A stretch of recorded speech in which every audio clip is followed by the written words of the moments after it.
ஓசைகள், இதை தாண்டாத வார்த்தைகள், இமையாடாத பார்வைகள், இவை நான் கொண்ட மாற்றங்கள்.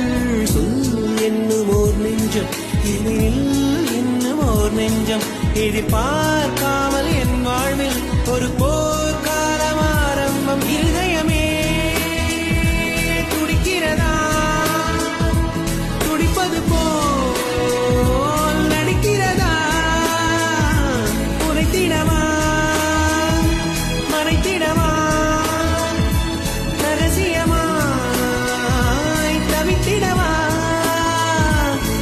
ஒரு பெண்ணின் நினைவென்ன செய்யும், என்னை கத்தி இல்லாமல் கொய்யும், இதில் மீளவ